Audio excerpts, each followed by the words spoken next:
Thank you Mangesh sir. नमस्कार, MCL परिवार में एक बार फिर से मैं आप सबका स्वागत करती हूँ। और चलिए हम बढ़ते हैं आज के वेबिनार सेशन की ओर। तो आज की जो कहानी है वो कहानी ऐसे इंसान की है जिनको मैन इन द मिलियन ऐसे बोला जाता है, यानी लाखों लोगों में एक इंसान हो ऐसे वो इंसान है।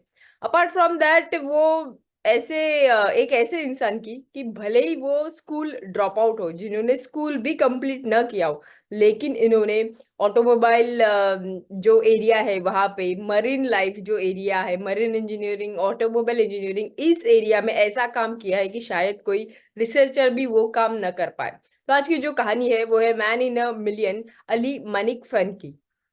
अली मलिक फन, ये अगर इंसान के बारे में हम सोचते हैं तो इनका जो जन्म है वो जन्म हुआ है लक्षद्वीप जो बेट है वहां पे।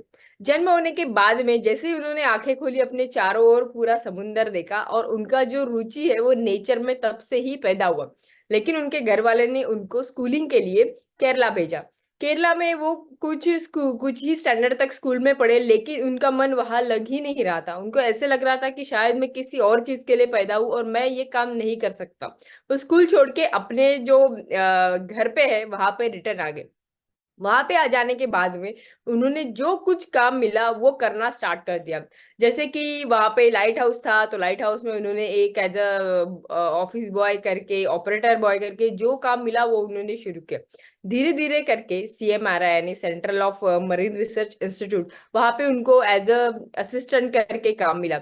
जैसे वहां पे उन्होंने काम करना शुरू किया और वहां पे जो रिसर्चर थे, जो साइंस थे, इन्होंने इस बच्चे का काम करने का तरीका देखा। उन्होंने देखा कि इनकी रुचि किस तरह है और ये क्या रिसर्च कर सकते हैं। उन्होंने भी उनको इतना ही सहारा और उनको नई नई अपॉर्चुनिटी देते रहे, irrespective of his educational background. तब जाके उन्होंने मरीन लाइफ में से ऐसी कई स्पीसीज ढूंढी कि जो अभी तक पूरी दुनिया को पता नहीं थी। जिसमें से एक जो मछली थी जो बहुत ही रेयर स्पीसीज थी, वो भी उन्होंने ढूंढ के निकाली, जिसके बाद में वो मछली को इनका ही नाम दिया गया। अपार्ट फ्रॉम दैट, ये तो हुआ मरीन इंजीनियरिंग।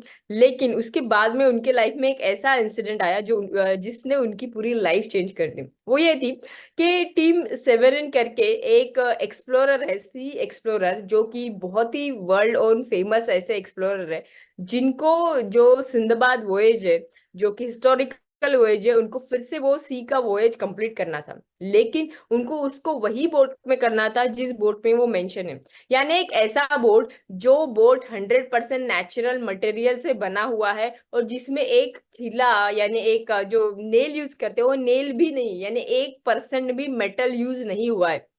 पूरी दुनिया में उन्होंने सबको पूछा कि मुझे ये बोट कौन तैयार करके देखेगा, लेकिन कोई भी उसके लिए रेडी नहीं हुआ। तब जाके जो डॉक्टर जॉनसन थे, जो इनके सीनियर थे, जो वहां पे काम कर रहे थे, उन्होंने इनका नाम सजेस्ट किया। ये अपने कुछ कारागिर लेके ओमन गए और ओमन में उन्होंने वो बोट तैयार करके दी, जो कि 9,000 किलोमीटर जर्नी जिस बोट ने तय की ओमन से लेके चाइना तक, और वो जो टीम सेवेरिन थे उनका जो सिंदबाद वॉयज था उन्होंने वो कंप्लीट किया। और अपने बुक में भी इस व्यक्ति का नाम उन्होंने मेंशन किया कि इन्होंने उनको वो बोट तैयार करके दी, जो कि अभी भी ओमन के जो म्यूजियम है वहां पे रखी गई है, जिसका नाम है सोवर। Apart from that, automobile engineering. आज तक पूरे दुनिया में मोस्टली हम बाइसिकल देखते हैं, मोपेड देखते हैं।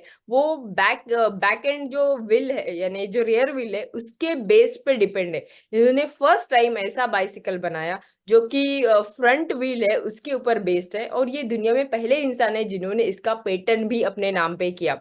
और ये बाइसिकल लेके ये केरला से दिल्ली तक उन्होंने जो सफर है वो भी तय किया। और अभी भी ये बोलते हैं कि ये जो बाइसिकल उन्होंने बनाया है जो कि बैटरी बेस्ड है, वो सबसे सस्ता और सबसे बेटर है हमारे पेट्रोल डीजल व्हीकल से। आज वो रिटायर हो चुके हैं, 83 ईयर्स ओल्ड के हैं। इनके सभी काम के लिए उन्होंने, भारत सरकार ने उनको पद्मश्री से नवाजा भी है। लेकिन ये आज 100% सस्टेनेबल लाइफ जीते हैं। यानी आज वो, उन्होंने एक बंजर जमीन ली, वहां पे उन्होंने खेती स्टार्ट किया और वो पूरे बंजर जमीन को उन्होंने हरा भरा किया। वो खुद के बनाए हुए मकान में रहते हैं, इलेक्ट्रिसिटी भी खुद विंड मिल से तैयार करते हैं। और इस तरह वो ये सोचते हैं कि अगर इंसान सोचता है कि उसे आगे बढ़ना है तो उसको नेचर के साथ में ही आगे बढ़ना पड़ेगा। हम इंसान और नेचर एक साथ ही आगे बढ़ सकते हैं। तो यही सोच है एमसीएल की। एमसीएल की जो सोच है कि हम अगर हमें आगे बढ़ना है तो वो सस्टेनेबल डेवलपमेंट होना ही चाहिए, और इसी के लिए एमसीएल का फाउंडेशन रखा गया। चलिए बुलाते